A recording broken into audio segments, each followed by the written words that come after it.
back though. Well, if I'm thinking winter rugby, so before '96, Hull and Hull KR weren't even in the same division at that stage. So the last time they were in the same division was, I think, '93, when they were both in like the second division or some crap. Yeah. So how would I know if that's when it was played? How would I know who was playing them for them? Oh, I've ended up just on like Christmas in Derby here. I don't know. No, I don't. Yeah, Well, it's a very bleak. challenging question that I cannot answer. Well, we have another challenging question here, Mark. Quiz SLP from David Powell. Says, this year Saints great and ex-South African rugby union player Tom van Vollenhoven passed away. Can you name 2 other South African union players who also played for Saints? I can only name... I can't even name any other South African union players. Like, I know that some of them... I know that when I see the names... Yeah, that you'll know it. But that's the thing. Like, the only South Africans I could even name that have played rugby league are like... What's his face who plays for Christian Reutz? Yeah. Who plays for Wales. And what's the guy who's the referee now? Who played for Halifax? Oh, I don't know. I would know if I heard his name. Right, here's some names for you. Jamie Bloom. Jamie Bloom is the one I was thinking of, but obviously he never played for St Helens. We're talking further back in time, aren't we? Here? I'm assuming. I think we must be. Okay, let's have a look, see. Right, well, Tom van Vollenhoven is the first one that comes up once you type in that into South African.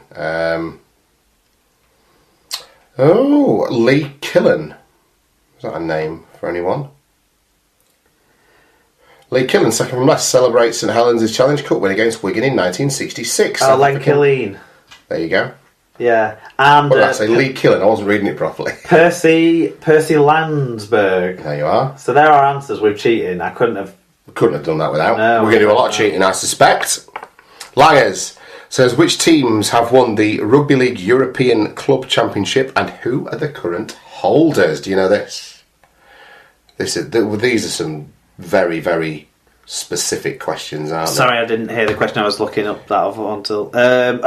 which team have won the European Club Championship and who are the current holders? Well, I'm guessing it's Leeds Rhinos are the current holders, because it's what he's talking about. It's Super League Europe, surely. Well, I don't know. Because there is no other European Rugby League Club Championship that I'm aware of. So I would say Leeds Rhinos are the current holders, and the teams that have won it are Leeds Rhinos, Wigan Warriors, St Helens, Bradford Bulls. Well, you might be interested to know that the Rugby League European Cup... Yeah, well, that's the thing that's played between, like, the countries, isn't it? Yeah. So I would say it's a trick question, and it's Super League Europe, and it's Leeds Rhinos. Ah, there you go. Let us know how we got on that, Langers. Yeah, I wondered if I'd be tempted to give myself the points, but I wonder if it's just some kind of tournament from long, long ago and some French team holds it. Wakey White. Lesignan. That's Wakey White. This is a tough one. Who am I? My first club was Nottingham City, but I am not from Nottingham. I went on to play for Castleford and Wakefield, making roughly the same amount of appearances for each club, and retired in 2006. Bloody hell. I've got no idea. I'm Googling it. The player I was thinking, but 2006 is the stumbling block, 'cause I think he played on later than this, was Wayne Price. All right. Because he played for both of them for about the same length of time, I think. But I don't think he retired. I think he retired after 2006. So I'm not sure. Struggle. Maybe like a search for like, OK Google, name me Nottingham City Rugby League players or something. Have you just done OK Google? No, she didn't pop up. She weren't listening to me. Nottingham City Rugby League. Who have we got? So they must be the Nottingham Outlaws now, are they? I don't know if they're the same club. Nottingham City. There we go. Rugby League project players. Oh, I don't know. They were previously the Mansfield Marksmen. Nottingham City Rugby League project. I'm really struggling to play. Really struggling this one, and we could do it for ages. You'll have to let us know, Wakey. Could it be Richard Blackman? Possibly.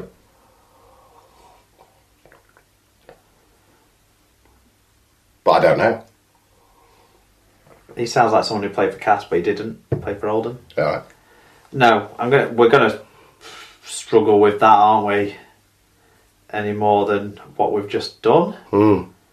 So, good question. Very tough one. Well, they are all good questions. Okay, Peter Gentle played for them. All right. Is that the same Peter Gentle as in? He played for the Mansfield Marksmen, actually. Well, they are. That's the same organisation. Yeah, the same Peter Gentle who coached Hull FC, isn't it? Yeah. Interesting. There you go. There you go.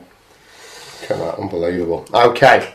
Farmer Rob, who is Castleford's record appearance holder with 613, as well as joint tries scored in a match 5. He was also the coach when Cass hammered the Pies in the 1994 Regal Trophy. It's obviously going to be John Joyner, isn't it? It's got to be John Joyner, hasn't it? A joke about, not knowing who he was.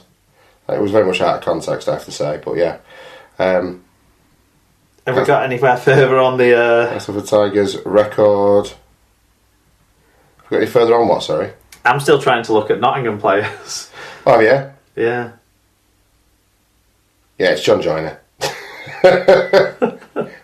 Just to be absolutely certain, I've Googled it. I'm struggling to find... Find out who the Nottingham City player was. Yeah. Yeah, me as well. That's a tough question. Good one. Good one. Absolutely. Paul Michael Craig got in touch, Mark, and his question was, who was the last player to play for the Wallabies before playing for the Kangaroos? Fuck knows. Absolutely fuck knows. The other way around. The other way around. None of them are fit enough. Surely. Before. So you can't have gone and played and then come back.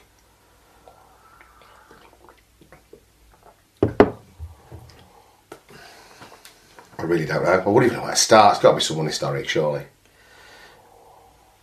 Well, let's try and think about... Like, all the ones we spoke about before were all rugby league players first. People like Matt Rochers and Carmichael Izzy Folau, people like that. Yeah. So... This is... I mean, look, it was nice to invite quiz questions, but people have absolutely bummed us, haven't they? They've done a... They've done a number on us.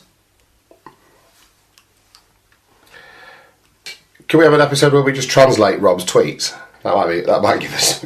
I'm just looking ahead. Oh, right. Is there a tricky one coming up? Right. Australian cross-code rugby players. Okay.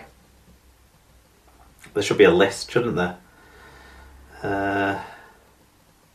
Tamana Tahu is one we didn't talk about before. Oh, yeah? There you go. This is just a load of black and white pictures.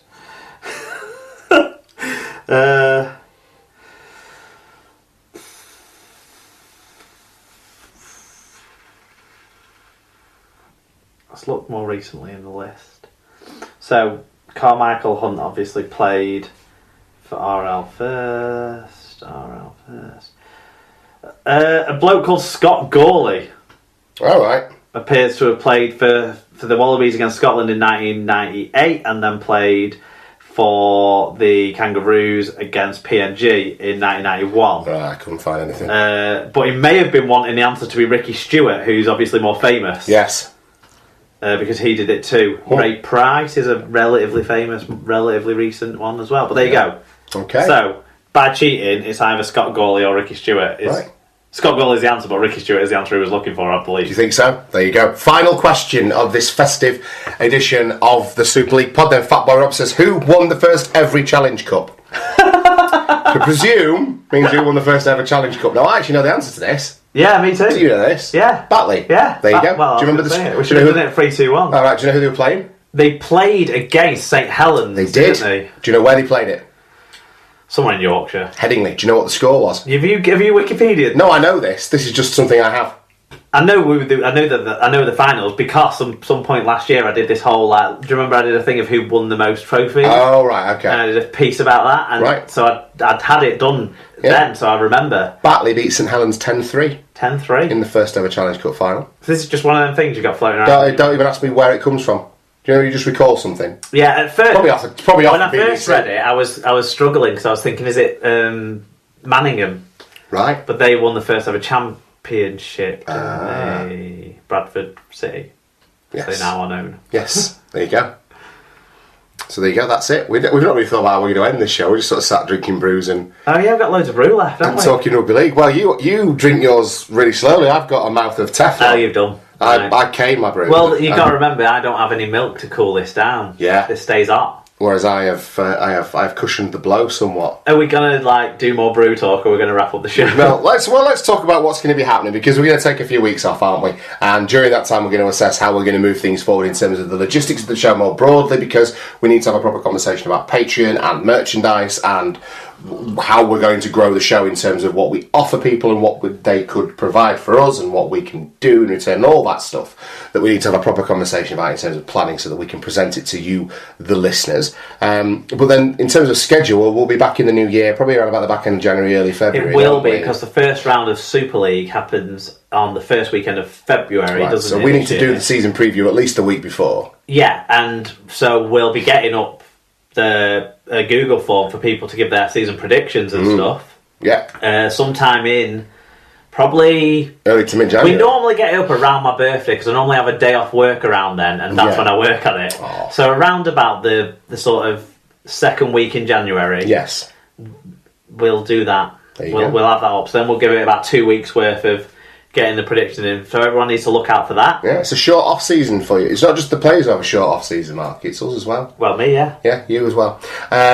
So there you go. So that's the plan. We're going to be back. If you want to get in touch with us and give us your feedback on this festive edition and tell us what you did and didn't like. Answer some of the questions. Answer some questions for us. You know, don't. We were kind of being a bit loosey-goosey, weren't we? So imagine if we were drunk. Yeah. Given where we got to. Oh, we could have gone off in all sorts of tangents. You know, with American Dad porn and racist Christmas jokes. Jesus, we even stopped for a brew at one point. I like this though. It's been the acoustic. Ben came round. Ben even popped round. I don't know how much of that people will have heard, but yeah, Ben came round. Yeah. There you go. Do you remember the days, early doors, where we had dogs barking and all sorts of shit going on? Do you remember when the guy came? There was the guy who came round looking for his mate who he'd put on suicide watch. That's it. So we had people disturb us. We had all sorts of stuff going on. There you go. Yeah. Well, we've kept it all in for you this week. So, all that remains. Have you got a nice Christmas message for the listeners, perhaps, Mark? Well, it's the end of the year, and I just want to thank everyone for being involved, for our lovely gift that we got at the end of the season with the beers. I'm still working through mine. Yeah. When I've finished them all, I'm going to put on the blog a picture of every single one. Mine were lovely, thank you. And because I want to savour them all and then share it back with pictures of all the drinks and what they look like, so people can have an idea. Does that look nice? Maybe might like that one. I shared mine with a tattooist called Sean, who likes ale though, so it was well received. And yeah, I think we've had a great time with the meetups we've had this year. Definitely. I'd love to make more people feel like they can be involved, because as with the questions here, there's a lot of same people popping up. Yeah. And we love those people, and the people that listen probably really enjoy those people too. What I want to say is the SLP family is not an exclusive bunch whatsoever. There's no cliques, there's no not at all. We want so we want to hear from more people in the new year. Yeah.